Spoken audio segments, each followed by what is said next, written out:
Well, we know the wheels on the bus go round and round, right? Attention parents and caregivers. Is your child riding safely on the school bus? That's the big question. So what are the odds of their bus driver driving buzzed?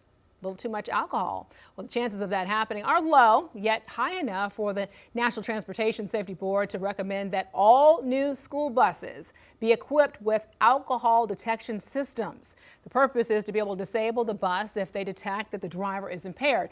Let's talk about this hot topic. Chief Transportation Correspondent Maykay Beeler joining us now. Maykay, just reading that, all I can say is wow. This really highlights a problem. Yeah, and if it can help our children, keep them safe, save lives, absolutely. Well, yeah, so parents say yes to this. A few years ago, a school bus rolled over on a West Virginia highway, forcing one boy to have his leg amputated and seriously injuring two other children aboard the bus. And according to police, the driver was drunk.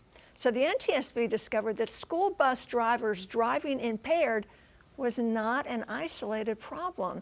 Quote, there's a higher expectation for school bus drivers than many other types of drivers. That, according to the deputy director of the NTSB's Office of Highway Safety, he says, we expect that the drivers be attentive, not fatigued, not impaired, and are driving as safely as possible, end quote. Now, the NTSB has decided to adopt preventative safety measures already in place in other parts of the world. Alcohol detention systems, well, they're used on school buses in parts of Europe. They prevent the driver from starting the vehicle if impaired. Let's talk about this. So first, how much do these systems cost and who foots the bill to all of this? So the NTSB really didn't say, but it's important to know that this particular type of ignition lock, interlock device, it's similar to the ones used for people charged with DUIs. They cost about $75 to $150 to install, plus $100 a month to monitor. All right, so what if the driver is under the influence of drugs or marijuana? So this device is for alcohol. The NTSB apparently has been studying more accidents that had to do with alcohol related bus drivers. So this is for alcohol only. There aren't similar tests for marijuana or other drugs because there aren't legal standards for how much of a substance of weed or something else is over a limit. Yeah. It's a little weird for you to say weed. I know it is. Yeah, it is what it is, drugs, marijuana. Marijuana. Okay, question though, we talk about the technology with all this. I'm a mom of two. I think it's 2026. It's very cool to have an app where you can be able to see, do you have a substitute bus driver? That doesn't really happen, but you wonder if that's coming because it's all about transparency. You don't know who's driving your kids around. That's right. And if they possibly are buzzed, how hard is it to acquire this technology?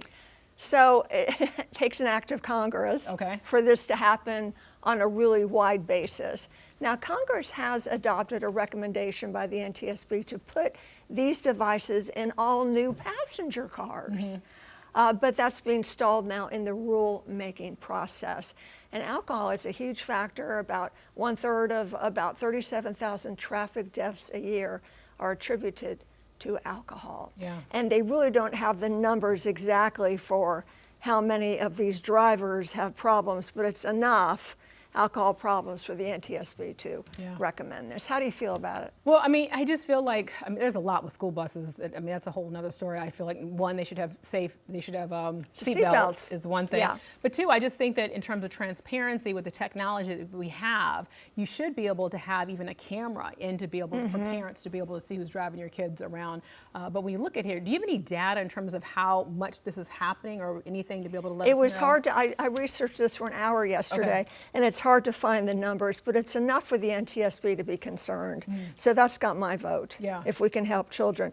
Now, you'll be interested in this.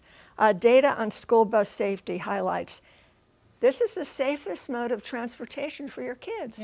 Riding the school bus. It is safer than walking or riding in your car, according to the National Safety Council. Well, if you think about it, though, too, you don't really hear about school bus crashes all the time. Right. The issue is when they do happen, it could be dangerous. The other thing, too, is when you think about younger kids don't know what it means to be drunk. So they can't really go, hey, Mom, something was wrong with my bus driver today. Older kids, high school kids might be able to, but you think about a first grader or second grader, come on. Right. So this device would sense and disable the bus. We'll see what happens. All right. Queen City News Plus. Just search Queen City News on your smart TV's app store.